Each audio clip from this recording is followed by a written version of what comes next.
Exploring the majestic beauty of nature's wilderness can be one of the most exciting and fulfilling experiences of your life.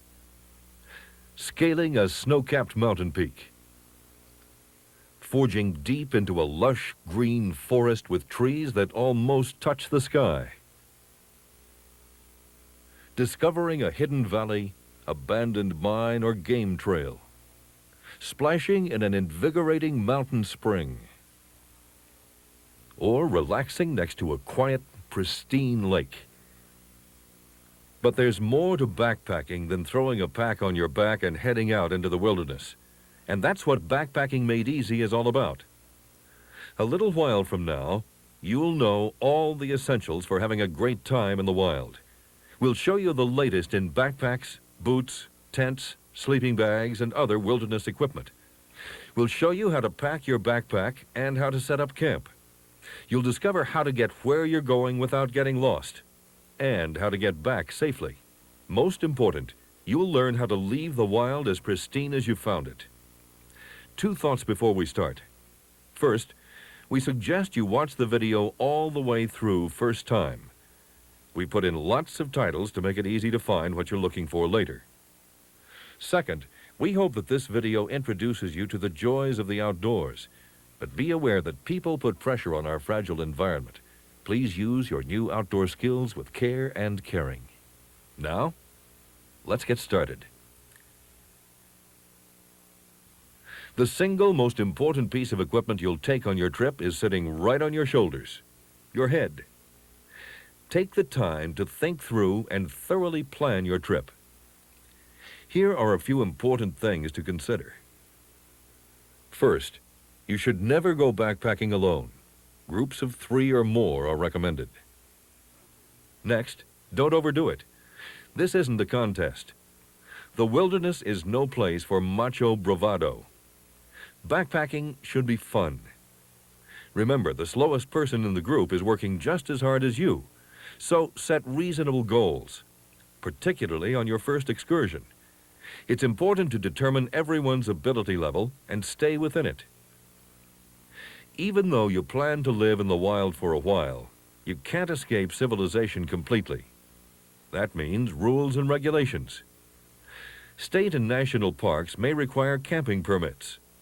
Some areas of the country have waiting lists, so be sure to apply for your permits well in advance. You might try going during the week to avoid large weekend crowds, and always get permission to enter private property unless you're on an established trail with an easement or right-of-way. Don't forget about hunting and fishing licenses. It's also wise to carry a personal ID, like your driver's license. Park rangers may ask for one. Keep an eye on the weather, too. The kind of clothes you wear and the gear you bring along will depend greatly on what Mother Nature has in store for you. Be prepared for changes in weather. Talk to a local ranger or hiking club. They can tell you what to expect. Before you strike out to blaze new trails in the wild, get in shape. A fully loaded backpack can be as much as 20 to 25% of your body weight. Jogging or even simple walking can toughen up your legs. Take your backpack along. You'll need to get accustomed to carrying an extra 25 to 40 pounds. An essential item to any backpacker is a topographic map of the area. A topographic map is an aerial view of the Earth's surface. Notice that all the distinguishing features like rivers, mountains, buildings, and forests are represented by 4 main colors: black, green, blue, and brown. Take the time to learn topographic map symbols. They'll help you keep from getting lost in unfamiliar wilderness. Practice by taking a topographic map to a high point of land with good visibility. Look out over the landscape and see if you can pick out a variety of landmarks marked on your map. Once you learn to relate the symbols on the map to what's around you in the wild, you'll always have a good idea of where you are. In addition, most established trails have guidebooks available. Many camping stores carry the guidebooks and maps you will need, so check with them first. If you can't find the maps you need at your local outdoor camping store, you can order them. To order topographic maps for areas countrywide, write to U.S. Geological Survey, Distribution Center, Box 25286, Denver Federal Center, Denver, Colorado, 80225. Today's modern compass is designed to work easily with a topographic map. It consists of three main parts: a magnetic needle that points north, a revolving compass housing for determining your bearing, and a transparent base with a direction of travel arrow. With a topographic map and compass, finding your destination is easy. The three-step procedure is foolproof. Step 1.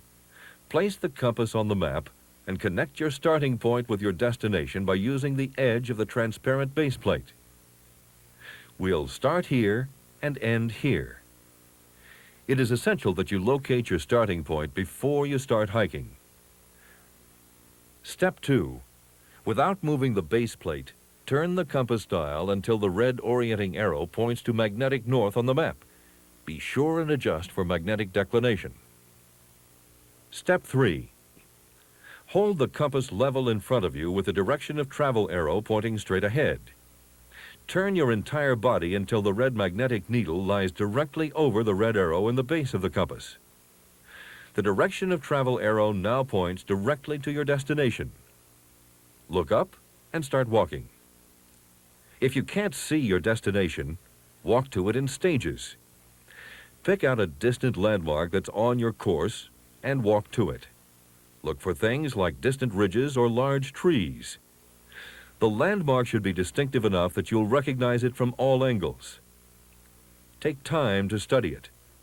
A minute spent now could save half an hour of backtracking. Once you reach that landmark, orient the compass by turning your body so that the magnetic north needle and the red arrow align. Now follow the direction of travel arrow to another distant landmark. Just keep walking from landmark to landmark until you reach your destination. This is called leapfrogging. To return home, simply point the direction of travel arrow toward you, align the needle and arrow by turning your body, then walk straight ahead. The bearing will be 180 degrees from your initial bearing. Two good ideas. First, make sure you know your starting point. Find it on the map and orient yourself to it. Second, remember to look backwards every once in a while.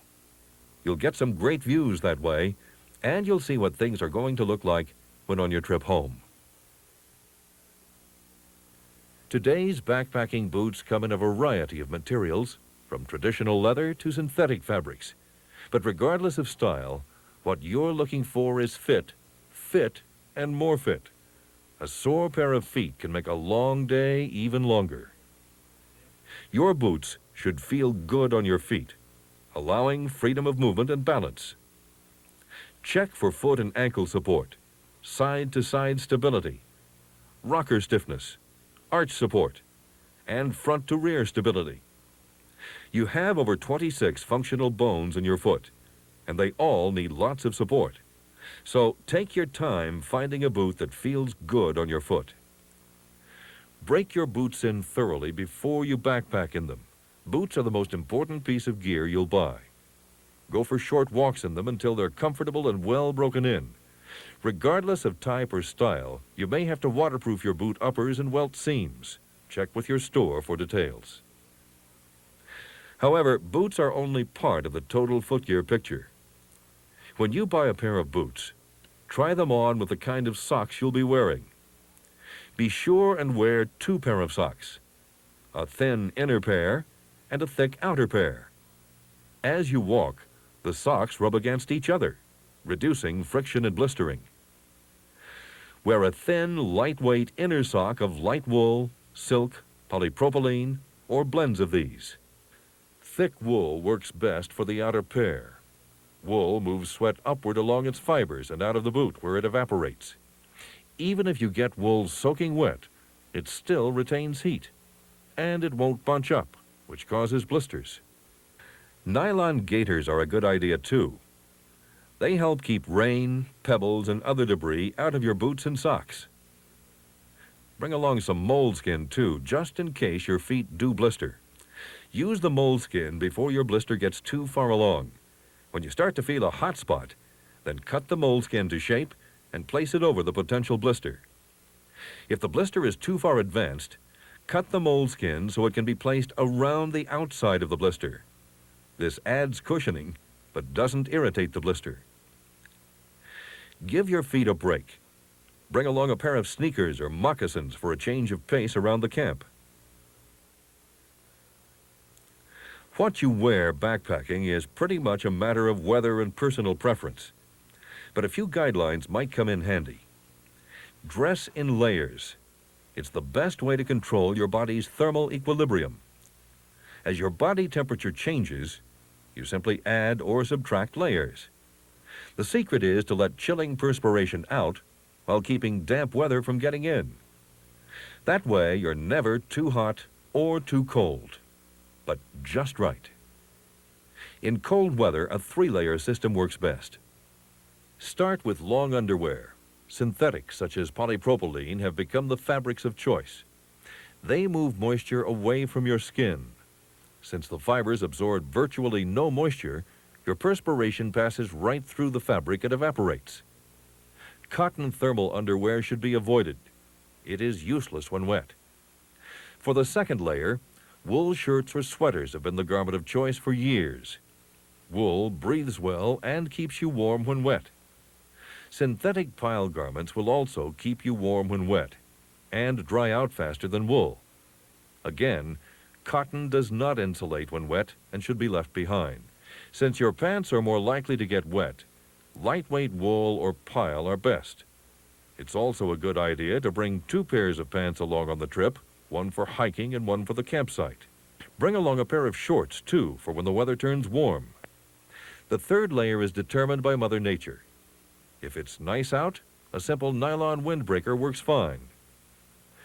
In cold weather, wear a down or synthetic-filled vest for added warmth.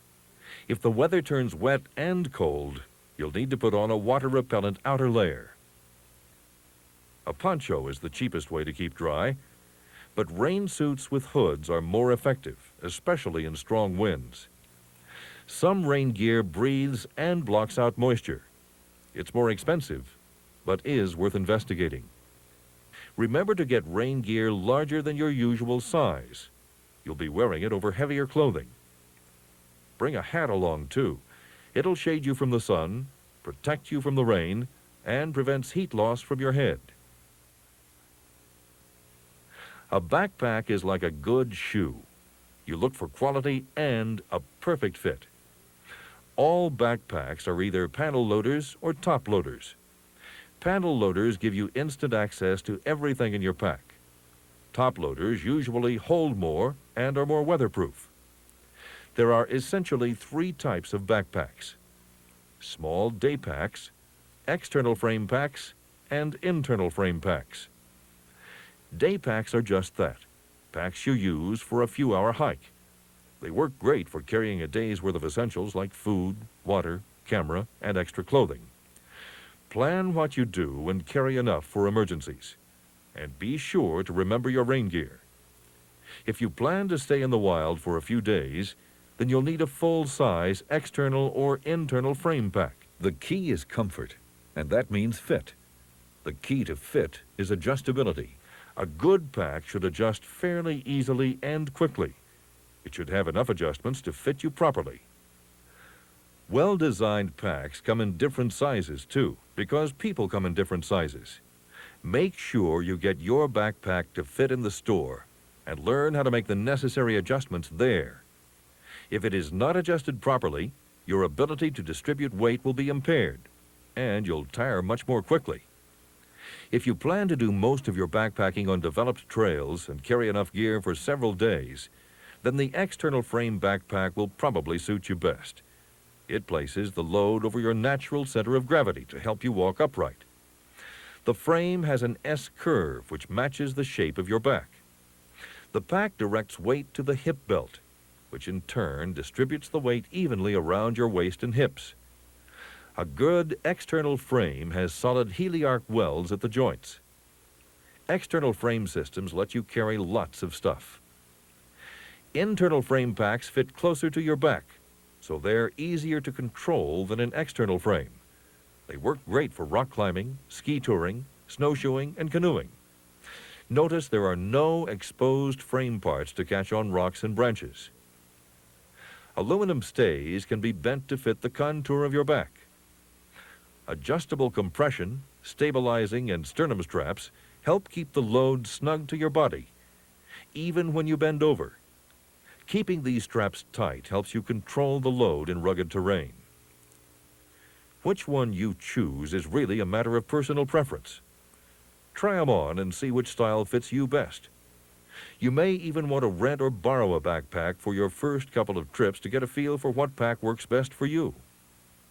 Regardless of what you choose, look for quality. A good pack will feel good on you. Look for comfort features like conical cut hip belts. They fit your pelvis better. Tapered shoulder straps minimize chafing. Extra padding on the shoulder straps and hip belt make the pack more comfortable. Sternum straps keep shoulder straps from moving. Look for at least 7 stitches per inch, extra layers of fabric at stress points, and numerous pockets and dividers. And packs with coated nylon storm hoods help keep them waterproof. Make sure the pack fits nice and snug. A good-fitting pack should move with the rhythm of your body. While trying on backpacks, be sure and stuff the bag with something that approximates 20 to 25% of your body weight. This is the weight you can comfortably carry. It's possible to carry more, but that's a beginner's mistake. Many stores have sandbags available for just this purpose. Before you even start to pack your backpack, do yourself a favor and get plenty of little stuff sacks. They help keep things organized and easy to get at. Try and keep the heaviest gear high in the pack, close to your back and over your center of gravity. Medium-weight things store in the middle of the pack, and lightweight items fill spaces at the bottom of the pack, farthest away from your center of gravity. Also, share the heavy items among members of the group.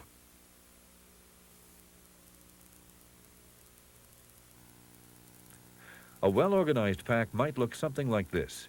Heavy items at A, medium weight items at B, and your lightest things at C.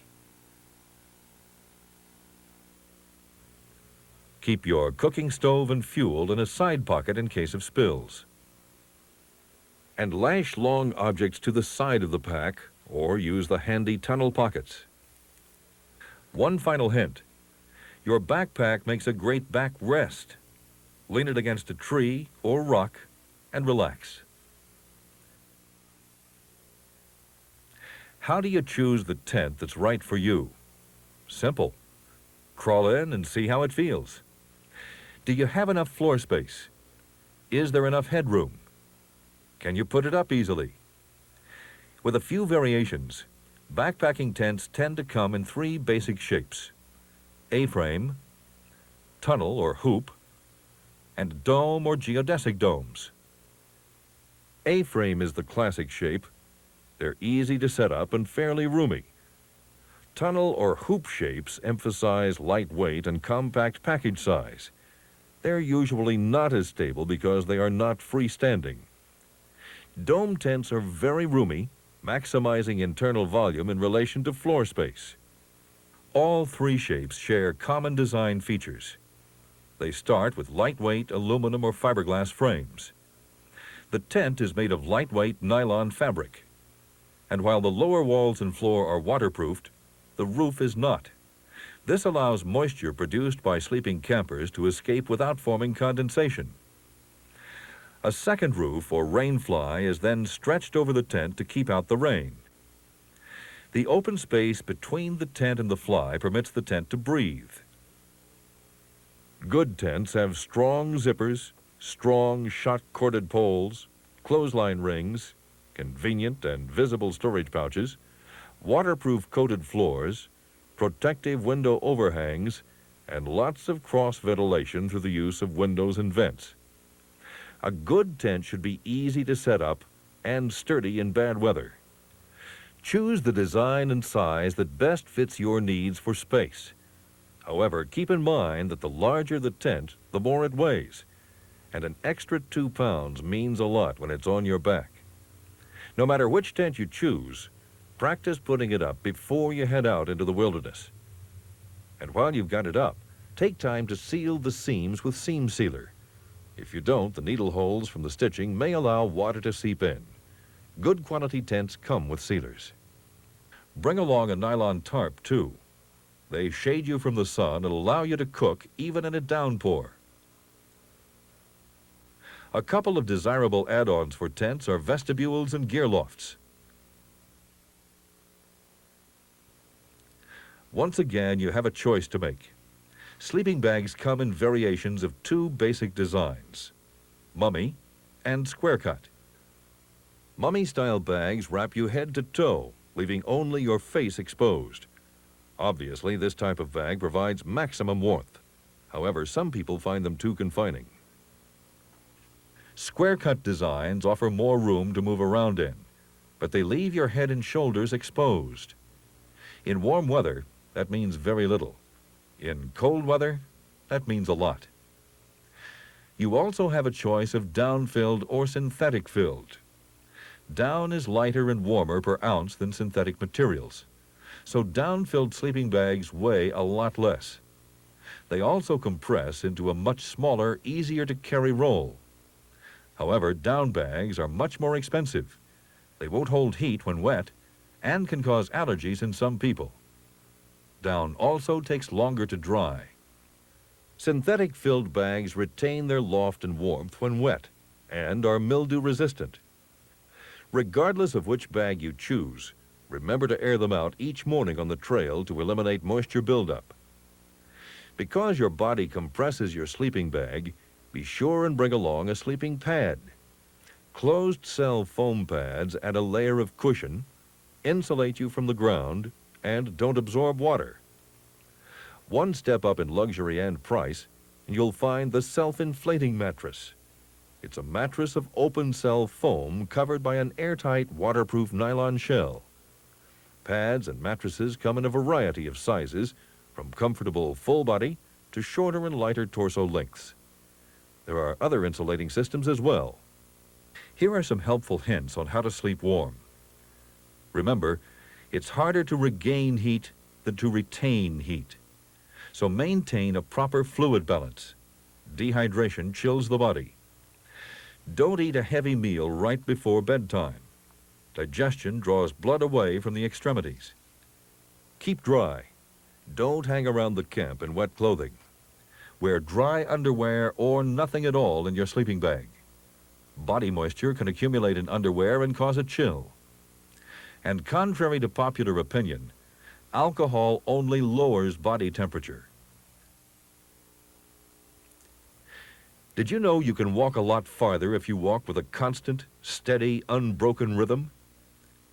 Set an easy pace. Roughly speaking, the energy expended in walking doubles with each mile-per-hour increase of speed. In addition, a faster pace increases lactic acid buildup in the leg muscles and makes them stiff. Stand erect and shorten your stride. It helps keep your pack balanced over your center of gravity. Today's backpacks do a good job of distributing the weight evenly around your hips. Bending forward throws the pack off balance and puts excessive pressure on your back. By the end of the day, your back will be needlessly stiff and sore. If you start to slump, carry a walking stick. It'll give you added stability. When walking up hills, shorten your stride even more. It'll help keep your feet under you for better balance. And put your hands on your hips for added support. If you want to know how far you've walked, count your double steps. By that, we mean counting each time you put your left or right foot down. 1, 2, 3, 4, 5. For the average person, one double step is roughly 5 feet. 1,000 double steps is roughly a mile. However, in the wild, how far you walk is less important than the time it'll take. These times will vary depending on your pace, but they're a good place to start. Figure on a little more than 2 miles per hour for flat terrain, a little less than 2 miles an hour for moderate terrain, and about 1 mile per hour in more severe terrain. Some very steep mountain terrain could reduce your time to less than a half mile per hour. Try timing yourself over a 1 mile course and use that time for gauging your own walking speed. Your timing should be adjusted for the load you carry and the terrain you cover.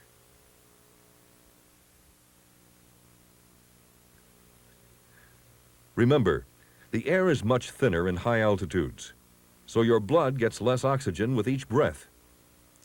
If you're not from that altitude, it's especially important to take it easy at first while your body acclimates. The secret, especially in altitudes over 10,000 feet, is to slow your pace to avoid overexertion.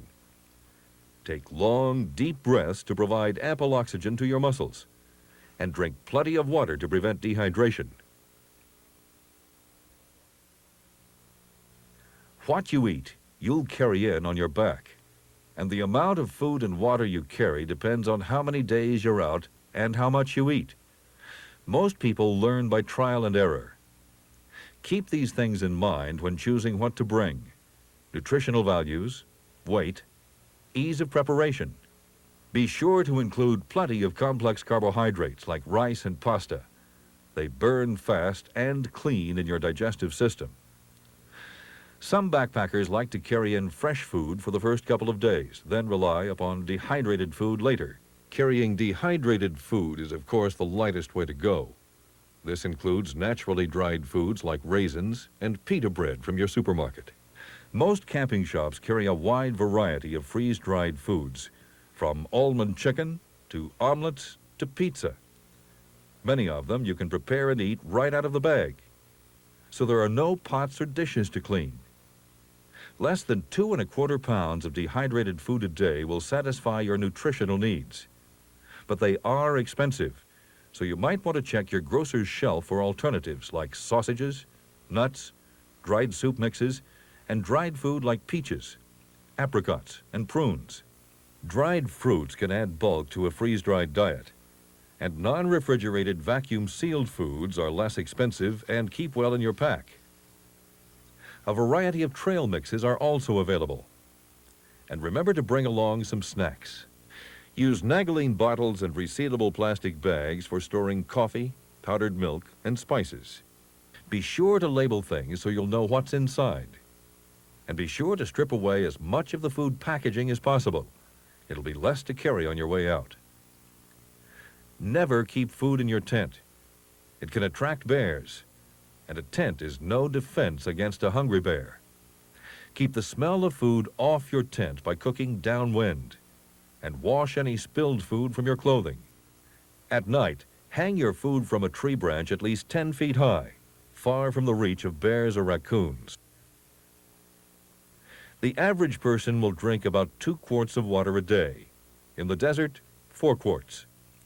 Dehydration causes fatigue and disorientation, so keep your fluid levels up. Frequent small drinks will do the job.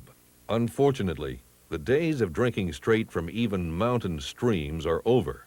If you do drink from rivers and lakes, be sure to purify the water first.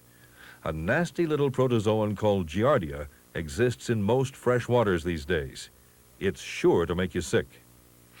Boil the water for 10 minutes or chemically treat it by adding 1 tablet per quart of water and wait 10 minutes. Water purification filters are also available. To prolong the useful life of your filter, use a pre-filter to remove large particles.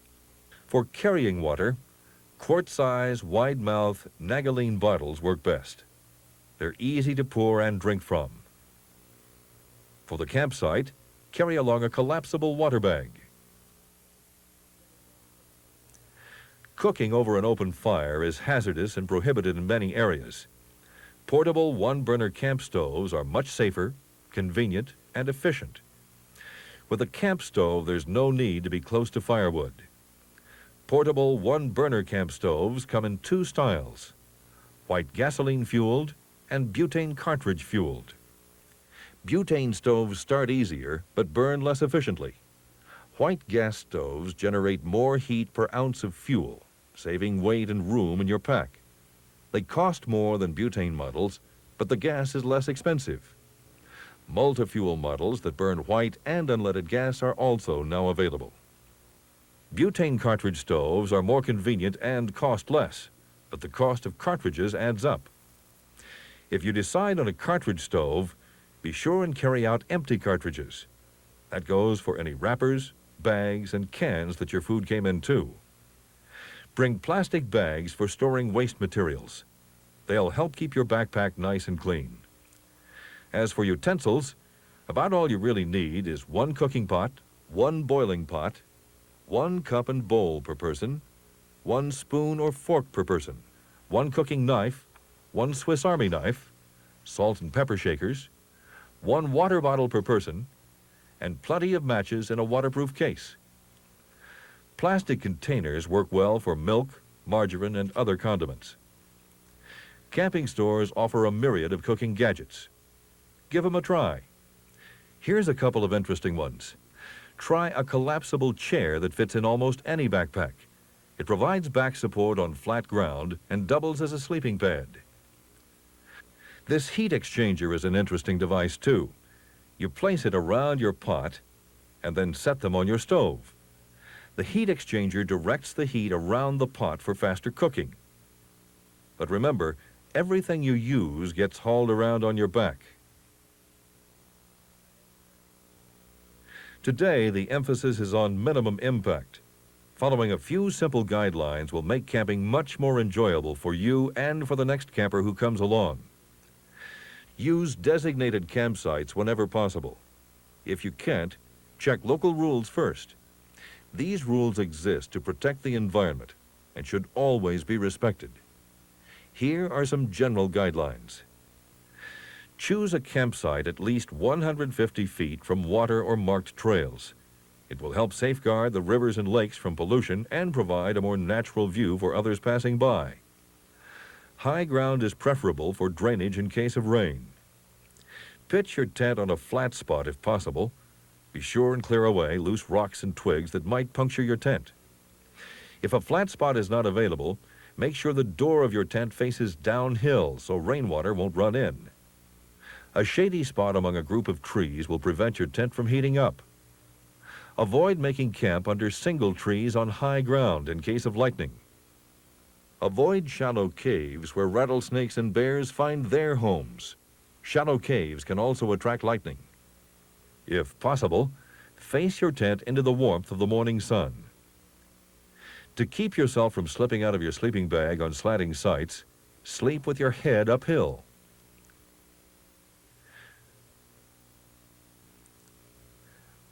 Let's face it, when you're in the woods, you're roughing it. That's part of the fun. So in the absence of hot and cold running water, bring along some biodegradable soap. It works fine in cold water. A toothbrush and paste, a towel, and a roll of toilet paper. Remove the cardboard center. It'll take up less room in your pack. To dispose of human waste, cover it in a hole 2 to 4 inches deep, at least 200 feet from the campsite and water. Bacteria in the ground will do the rest. Burn used toilet paper or place it in a plastic bag and carry it out with you. Here's a list of things you should consider bringing along. Your list will vary depending on the kind of trip you take, but these items will give you a good idea of the kind of things to consider. A medical kit, insect repellent, suntan lotion, lip balm, camera, whistle, sponge or chamois, knife, spare glasses or contacts, sunglasses, candle lantern, which gives the most light per ounce, flashlight or headlamp for hands-free work, gloves for cooking, binoculars, hot water pot or teapot, waterproof matches, emergency fishing tackle, and extra rope or nylon cord. In the wild, it's important to know where you are at all times. That's where your compass and map come in handy. Before starting out, be sure to determine your exact position on the map. Know how far you're going and how long it will take. Be sure and sign the register at the trailhead if you're hiking on a marked trail. Then sign out when you leave. Also, let someone know where you're going and when to expect you back. Leave them a detailed description of your planned route. Give them strict instructions to notify the park forest rangers if you're overdue. Allow extra time because it almost always takes longer than you think. Use your compass and follow the bearing from landmark to landmark until you reach your destination. Take time on the way in to look behind you occasionally. It'll look more familiar on your way out. If you can't find your destination, don't panic. It doesn't mean you're lost. Stop for a moment and take inventory of the situation. Double-check your compass bearing and make sure you're on the right course. If it's correct, your destination is probably still ahead.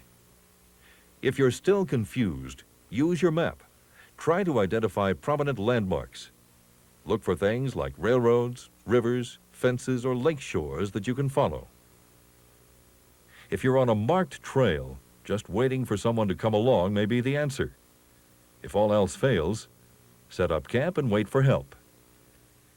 You should carry a spare compass, but if you lose your compass and map, let Mother Nature guide you. Use some old scout tricks. Check the wind direction. What direction was it blowing when you started? Chances are it's still the same. Some areas have prevailing winds that always let you know your direction. Even if there is no wind, in some areas the prevailing winds are so constant the trees are shaped with the short branches toward the wind. Use the obvious. Watch the sun. Remember, it rises in the east and sets in the west. And if it's night, try and find the North Star. Locate the two pointers. They are the stars at the forward edge of the dipper. 5½ times the distance between them in a straight line up from the dipper will be the North Star. The dipper rotates about it. Upon arriving home, make sure you unload your pack. Clothing, tents, and sleeping bags can mildew if left overnight without being aired and dried. It's best to let your sleeping bag air dry for 24 hours and occasionally fluff it by hand. Don't store it inside the stuff sack for long periods of time. It's better to hang it or store it in a large, breathable storage sack, such as a pillowcase. If you want to clean your sleeping bag before storing it, make sure you read the manufacturer's instructions. Before storing your tent, make sure it's dry and free from any dirt or debris. Store the tent loosely so it can breathe in a well-lit and ventilated area. If you're going to store your tent in a waterproof bag, make sure it's dry. Storing it damp can give it a permanent odor from mold and mildew. When putting away camp stoves, make sure they are emptied of fuel. Store both the stove and the fuel containers away from open flame or heat, such as a furnace. It's always good to check the stove over thoroughly before putting it away. And always remember to test it out before you leave on your next trip. Now is also the time to fix any equipment that may be broken, so you don't forget before your next trip. And check carefully for what you did not use. There's no use carrying what you don't use. That's about it for Backpacking Made Easy. Remember, plan carefully and take your time. Backpacking should be fun, not an endurance test. A backpacking trip offers unique opportunities for renewal of spirit and body. Day hikes, nature study and photography, a retreat from civilization, and inspiring scenic vistas are all part of this. As you backpack, you'll become more fit and self-reliant. The sense of confidence and pride you feel after your first trip will be with you always. We hope this video will help prepare you for that first trip and the many others we know will follow. If you want to know more about getting the most out of being in the wild, you may want to check out Finding Your Way in the Wild, How to Enjoy Camping from Your Very First Trip, and Introduction to Canoeing.